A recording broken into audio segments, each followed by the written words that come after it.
Hello friends, welcome to my YouTube channel advance computer skills. आज की जो हमारी क्लास रहेगी वो स्मार्ट आर्ट की सेकंड क्लास रहेगी। इससे जो पहले वाली वीडियो थी उसके अंदर मैंने आपको स्मार्ट आर्ट की फ़र्स्ट क्लास कंप्लीट करवा दी थी, जिसके अंदर हमने डिज़ाइन टैब को कंप्लीट किया था। आज की जो हमारी क्लास रहेगी वो हमारी फॉर्मेट टैब पे कंप्लीट रहेगी। तो ज़्यादा टाइम न लेते हुए दोस्तों आज की क्लास को शुरू करते हैं। मैंने आपको बताया था कि स्मार्ट आर्ट का यूज़ कि ग्राफिक तरीके से कोई भी वर्क अगर आपको दिखाना चाहते हो स्मार्ट आर्ट का यूज़ करोगे। आप स्मार्ट आर्ट पे जैसे ही क्लिक करते हो अपने अकॉर्डिंग किसी भी स्मार्ट आर्ट पे क्लिक करके ओके करते हो तो ये दो टैब मैंने बताया था कल जैसे पहले जो क्लास करवाई थी उसके अंदर कि जैसे ही आप स्मार्ट आर्ट पे क्लिक करते हो दो टैब आपके ओपन होते हैं, एक आपका डिज़ाइन और एक आपका फॉर्मेट। अगर आपने अभी तक डिज़ाइन टैब को नहीं देखा है तो एक बार प्लेलिस्ट में जाके जो इससे पहले की क्लास उसको आप ज़रूर देख लेना। उसके बाद में आज की जो हमारी क्लास है वो कंप्लीट आपकी रहेगी फॉर्मेट पे। फॉर्मेट के अंदर क्या होता है, सबसे पहले आप डाटा फिल करोगे आपके स्मार्ट आर्ट के अंदर। इस शेप को डिलीट करना हो तो एक बार क्लिक बटन प्रेस करोगे, उसके बाद माउस का राइट बटन प्रेस करके कट का फंक्शन दिखाई देगा, आप उसको कट कर दो। अब यहाँ पे डाटा लिखोगे अपने अकॉर्डिंग, जैसे आपने इसमें लिख दिया कंप्यूटर, इसमें आपने लिख दिया CPU, नेक्स्ट में आपने लिख दिया माउस, उसके बाद नेक्स्ट में आपने लिख दिया कीबोर्ड। अब ये लिखने के बाद फॉर्मेट टैब के अंदर क्या होता है, आपके ग्रुप होते हैं, जैसे शेप ग्रुप है, शेप स्टाइल्स ग्रुप है आपका, वर्ड स्टाइल ग्रुप है, अरेंज है और साइज का है। स्टार्टिंग में होता है शेप का। शेप का मतलब क्या होता है कि अगर आप इस शेप को चेंज करना चाहते हो, यानी कि आप ये रेक्टेंगल में नहीं रखना चाहते तो इस पर क्लिक रखोगे। उसके बाद चेंज शेप के अंदर जाके अपने अकॉर्डिंग किसी भी शेप में इसको आप चेंज कर सकते हो। अगर चारों को चेंज करना चाहते हो तो वो चीज़ मैंने आपको शेप सेलेक्ट करना शेप के अंदर बता दिया था। कंट्रोल की को प्रेस करके इस तरीके से आप चारों को सिलेक्ट करोगे और सिलेक्ट करने के बाद चेंज शेप के अंदर आके इस तरीके से आप चेंज भी कर सकते हो। अगर सिंगल को करना चाहते हो तो सिंगल पे क्लिक करके आप सिंगल शेप को भी सिलेक्ट कर सकते हो। नेक्स्ट आपका होता है इसके अंदर लेज़र। लेज़र का मतलब क्या होता है कि अगर कोई शेप आप चाहते हो कि आपको बड़ी करके शो करनी, तो जैसे ही लेजर पे आप क्लिक करोगे वो शेप आपको बड़ी दिखाई देगी। अगर आप उसी शेप को स्मॉल में शो करना चाहते हो, जैसे स्मॉलर पे क्लिक करोगे वो शेप आपको स्मॉल में दिखाई देगी। तो ये था फंक्शन चेंज का, लेजर का और स्मॉलर का। उसके बाद में नेक्स्ट होता है जो आपका 2D इफेक्ट है। ये इसमें इफेक्ट अभी बंद है, ये बता रहा है आपको डाउन में कि इफेक्ट आपको कब ऑन होगा। कि ये इफेक्ट जब आप अपने स्मार्ट आर्ट को 3D में चेंज कर लेते हो। तो एक बार आप डिज़ाइन में जाओगे और अपने स्मार्ट आर्ट को आप 3D में चेंज करोगे। अब ये ऊपर वाली शेप 3D में नहीं हुई तो एक बार इसको रीसेट करके कंट्रोल की के साथ में चारों को सिलेक्ट करोगे और अपने स्मार्ट आर्ट को एक बार आप 3D में चेंज कर दो। अब 3D में चेंज करने के बाद में आप फॉर्मेट के अंदर आके देखोगे जो एडिट 2D का आपका फंक्शन था वो ऑन हो चुका है। क्लिक करोगे, आप ये चाहते हो कि 2D में शो करना चाहते हो 2D में कर सकते हो। इसको दोबारा से 3D में शो करना है दोबारा से 3D में कर सकते हो। बस इतना याद रखोगे कब ऑन होगा, जब आप अपने स्मार्ट आर्ट को 3D में शो कर देते हो। तो दोबारा से इसको एक बार करोगे आप बंद। नेक्स्ट आपका फंक्शन होता है शेप स्टाइल, यानी कि शेप में अगर आप कोई स्टाइल इफेक्ट डालना चाहते हो, फिल करना चाहते हो अपने अकॉर्डिंग कोई भी कलर, तो आप फिल कर सकते हो। अगर चारों में करना हो तो वो चीज़ मैंने बताई थी, कंट्रोल के साथ में आप सेलेक्ट करोगे, उसके बाद चारों में भी फिल कर सकते हो। अभी मैं आपसे बोल दूं कि इसके अंदर आपने शेप में कोई पिक्चर ऐड करनी है तो शेप में जाओगे, नो में क्या होगा वो हाइड होगी पिक्चर के अंदर। अगर आप कोई शेप के अंदर कोई पिक्चर ऐड करना चाहते हो तो कोई पिक्चर भी आप इस तरीके से ऐड कर सकते हो। अगर आप ये चाहते हो कि आपने कोई ग्रेडियंट फिल करना है तो आप ग्रेडियंट पे जैसे ही क्लिक करोगे आपके सामने काफ़ी सारे ग्रेडियंट दिखाई देंगे। किसी भी तरीके से आप इसके ग्रेडियंट को फिल कर सकते हो। अगर आप ये चाहते हो कि ग्रेडियंट नहीं, आपको कोई टेक्सचर फिल करना है तो इस तरीके से आप किसी भी कलर के किसी भी स्टाइल से टेक्सचर को भी फिल कर सकते हो। अगर नहीं करना तो दोबारा से कलर पे कर दो आप एक बार फिल। उसके बाद में नेक्स्ट होता है शेप आउटलाइन, यानी कि जो स्मार्ट आर्ट आपको दिखाई दे रहा है उसके अंदर आउटलाइन अगर आप डालना चाहते हो तो आप शेप आउटलाइन के अंदर आओगे, अपने अकॉर्डिंग किसी भी कलर में आप आउटलाइन को उठाओगे। जैसे आपने ग्रीन में उठा दिया, अभी वो लाइन आपको दिखाई नहीं देगी। तो अगर आप लाइन का इफेक्ट शो करना चाहते हो तो एक बार विड्थ में जाके इसकी विड्थ को आप ज़्यादा करोगे जिससे वो आपको दिखाई देगी। अगर आप ये चाहते हो कि आपकी जो आउटलाइन है वो आप सॉलिड में शो नहीं करना चाहते तो डॉट के अकॉर्डिंग जिस भी तरीके से शो करना चाहते हो आप अपने अकॉर्डिंग कर सकते हो, लेकिन नॉर्मल इसके अंदर हम सॉलिड यूज़ करते हैं। नेक्स्ट आपका होता है शेप इफेक्ट। मैंने पीछे भी बताया था आपको शेप इफेक्ट प्रीसेट में जैसे बेवल चेंज करोगे अपने अकॉर्डिंग, अब जैसे कर्सर जिस पे लेके जाओगे आपको इफेक्ट अपने आप ही शो कर देगा। अगर नहीं करना चाहते दोबारा से करोगे नॉर्मल। नेक्स्ट आपका शेडो का, यानी कि आप बाहर की तरफ शेडो शो करना चाहते हो स्मार्ट आर्ट की, या अंदर की तरफ, या पर्सपेक्टिव मैंने डाउन में शो करनी, मैंने डाउन में बिलो कर दिया।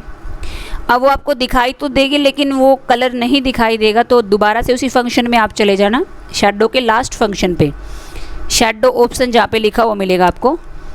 उसके बाद शेडो के अंदर अपने अकॉर्डिंग कोई कलर उठाओगे, जैसे आपने उठा दिया इसके अंदर ब्लू।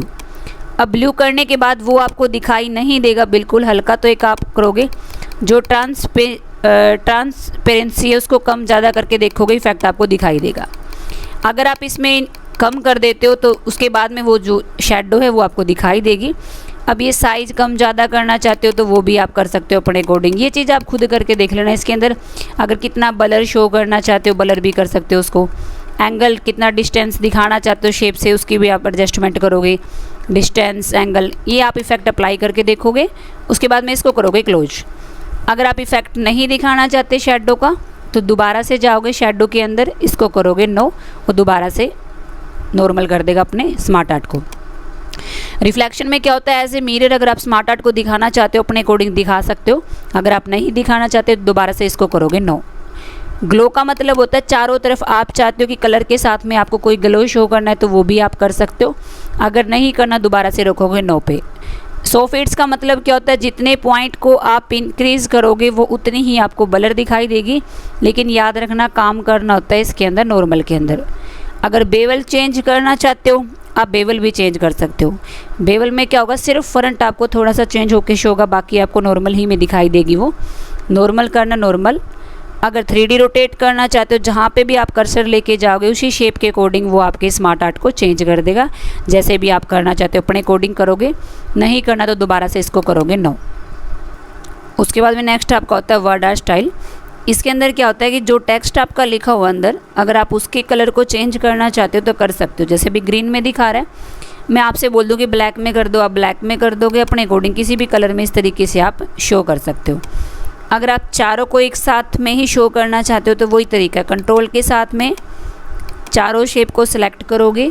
उसके बाद टेक्स्ट फील्ड के अंदर जाओगे, अपने अकॉर्डिंग आप कोई भी कलर फील करोगे तो वो कलर फील कर देगा। अगर आप टेक्स्ट के अंदर कोई पिक्चर फील करना चाहते हो तो अपने अकॉर्डिंग आप कोई भी पिक उठा के जैसे ही इंसर्ट करोगे तो आपके टेक्स्ट के अंदर आपको वही शेप वही पिक्चर आपको दिखाई देगी। अगर आप चाहते हो कोई ग्रेडियंट फील करना, आपने कोई ग्रेडियंट फील कर सकते हो अपने अकॉर्डिंग किसी भी तरीके से आप। अगर आप चाहते हो कि आपने टेक्सचर फील करना हो तो आप टेक्सचर को भी फील कर सकते हो। नेक्स्ट होता है आउटलाइन का। जैसे आपकी शेप की आउटलाइन थी इसी तरीके से टेक्स्ट की आउटलाइन होती है, अपने अकॉर्डिंग किसी भी कलर में आप आउटलाइन को शो करोगे। अगर आप चाहते हो कि आउटलाइन की डिप कम ज़्यादा करना चाहते हो, विड्थ, तो कम ज़्यादा भी आप अपने अकॉर्डिंग कर सकते हो, जितनी भी कम या ज़्यादा करनी हो। नॉर्मली जो टेक्स्ट के अंदर है वो आपकी आउटलाइन कम ही रखी जाती है ताकि जो टेक्स्ट के फील का कलर है वो आपको दिखाई दे। अगर आपको डॉट डॉट में शो करने हो तो आप डॉट डॉट में भी शो करोगे। अब इसमें इफ़ेक्ट आपको कम दिखाई देगा, आप एक बार जूम इन करके देखोगे तो ये जो डॉट का है नॉर्मली यूज़ नहीं करती क्योंकि इसके अंदर आपको इफ़ेक्ट दिखाई नहीं देता, तो नॉर्मल रखोगे इसके अंदर आप सॉलिड के अंदर। जैसे आपके शेप इफ़ेक्ट के फंक्शन थे इसी तरीके से आपके टेक्स्ट इफ़ेक्ट के होते हैं। जैसे शेडो दिखानी है आपने आउटर इनर मैंने पर्सपेक्टिव डाउन में दिखानी है, वो नीचे आपको शो कर देगा हल्की हल्की। अगर आप चाहते हो कोई कलर देना तो शेडो के अंदर लास्ट फंक्शन पे चले जाओ, शेडो ऑप्शन के अंदर अपने अकॉर्डिंग कोई भी कलर उठाओगे आप। जैसे आपने ग्रीन उठा दिया वो दिखाई देगा आपको ग्रीन। अब ये transparency, blur, size, angle, distance ये आप कम ज़्यादा करके देख लेना, इफ़ेक्ट आपको अपने आप ही दिखाई देगा। अगर आप ये शेडो नहीं रखना चाहते तो दोबारा से जाओगे शेडो के अंदर नो करोगे, वो आपका ऑफ कर देगा उसको। अगर आप रिफ्लेक्शन दिखाना चाहते हो एज ए मिरर के अकॉर्डिंग इस तरीके से तो टेक्स्ट का रिफ्लेक्शन भी आप दिखा सकते हो। अगर आप ग्लो दिखाना चाहते हो तो ग्लो के अंदर चारों तरफ कलर का ग्लो भी आप शो कर सकते हो। अगर नहीं करना तो आप नो पे क्लिक रखोगे। अगर आपने बेवल चेंज करना हो तो जिस भी बेवल पे आप क्लिक करोगे उसी तरीके से वो उसका फॉन्ट हल्का सा चेंज आपको दिखाई देगा। अगर टेक्स्ट को रोटेट करना चाहते हो जैसा आपका टेक्स्ट दिखाई दे रहा है उसी तरीके से आप टेक्स्ट को रोटेट कर सकते हो। अगर नहीं करना तो दोबारा से करोगे नो। ट्रांसफॉर्म के अंदर क्या होता है, जो अंदर आपने टेक्स्ट लिखे हैं उसकी फॉर्मेट आप चेंज कर सकते हो, जैसे भी आप उसको दिखाना चाहते हो। नॉर्मल में करना आपने तो नॉर्मल में दोबारा से आप फर्स्ट पे क्लिक कर दोगे। उसके बाद में नेक्स्ट होता है इसके अंदर आपका अरेंज ग्रुप। वैसे तो अरेंज मैंने आपको करवाया था, शेप के अंदर भी करवाया था और उससे पहले मैंने आपको पिक्चर के अंदर भी ये करवाया था, लेकिन इसमें एक बार और देखोगे। पोजीशन का मतलब होता है कि उस स्मार्ट आर्ट को आप कहाँ पे रखना चाहते हो, सेंटर पे, राइट पे, लेफ़्ट पे, पेज के सेंटर में लेके जाना चाहते हो, अपने अकॉर्डिंग आप उसको कहीं भी लेके जा सकते हो। अब टेक्स्ट रैपिंग मैंने आपको पिक्चर के अंदर करवाई थी। टेक्स्ट रैपिंग का मतलब क्या होता है, साथ में आपका स्मार्ट आर्ट, साथ में आपका कोई टेक्स्ट, उसको बोलते हैं टेक्स्ट रैपिंग। जो ब्रिंग टू फ्रंट है, सेंड टू बैक है, वो मैंने आपको शेप के अंदर करवाया था। और जो आपका अलाइन फंक्शन है और ग्रुप का फंक्शन, जो ये चारों फंक्शन है स्मार्ट आर्ट के अंदर इसका यूज़ नहीं किया जाता। इन चारों का जो यूज़ है आपका शेप के अंदर किया जाता है, जहाँ पे आपकी सिंगल शेप होती है।